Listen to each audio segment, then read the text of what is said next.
नमस्कार। ग्रेटर नेपाल टिभीमा यहाँलाई हार्दिक स्वागत गर्दै उपस्थित भइसकेको छु म विवश बुढाथोकी। पछिल्लो समय ग्रेटर नेपालको विषयले नेपालमा निकै चर्चा पाउने गरेको छ। यसै सन्दर्भमा राजनीतिक विश्लेषक भरत दाहालले ग्रेटर नेपालबारे नयाँ तथ्य सार्वजनिक गर्नुभएको छ। के तथ्य सार्वजनिक गर्नुभएको छ त?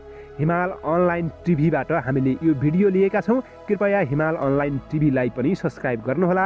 लिङ्क डिस्क्रिप्सनमा दिएका छौँ।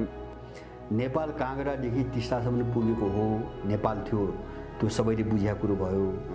अब त्यो भूभाग अवैधानिक ढङ्गले चाहिँ खोसिएको छ, त्यो पनि सबै नेपालीले बुझ्नुपर्छ। किन सुगौली सन्धि नै वैधानिक छैन हैन। सुगौली सन्धि के हो भन्छ भने यहाँको राजाले अङ्ग्रेजसँग वार्ता गर्न पठाएको मान्छेले सही गरेको छ हैन। उसलाई जबकि सही गर्ने मान्छे गायब हैन। उनले जागिर दिएर ठुलो सम्पत्ति दिएर इन्डियामा उतैतिर राखे, उनको खलक उतै छ, गायब त हुने नै भए हैन। ठुलो बिर्ता दिए नि, हजारौँ चाहिँ तपाईँको बिघा जमिन दिए।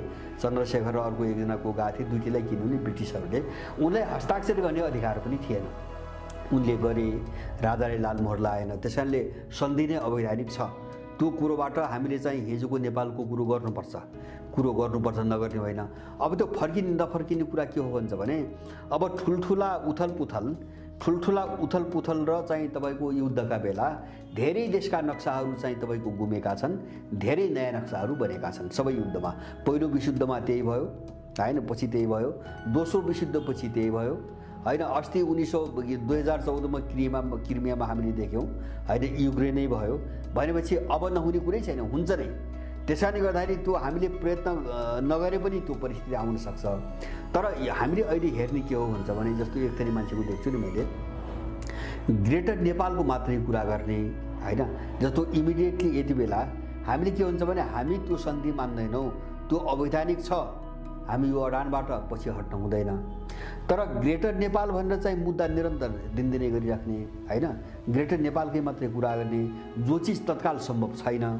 तर नेपाल जहाँ चाहिँ पिसिएको छ, जहाँ समस्याग्रस्त छ, विदेशले जहाँ हानिराखेको छ, अहिलेका मुद्दामा बोल्दै नबोल्ने एउटा खराब प्रवृत्ति यहाँ देखा परिरहेछ।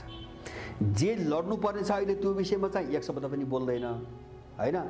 जुन चिज अहिलेको निम्ति व्यावहारिक छैन, व्यावहारिकताको कोणबाट है, जुन चिज व्यावहारिक र सम्भव छैन त्यो मुद्दा मात्रै उछाल्ने गर्दाखेरि यिनीहरूको बुझाइ के हो भन्ने छ मलाई। यिनको बुझाइ के हो जस्तो हामीले त्यो चाहिँ सुगौली सन्धि इन्कार गरिसकेपछि त्यो ग्रेटर नेपाल भन्नै पर्दैन। सुगौली सन्धि हामीले नमानेपछि त्यो अवैधानिक हो, गलत ढङ्गले लादेको हो भने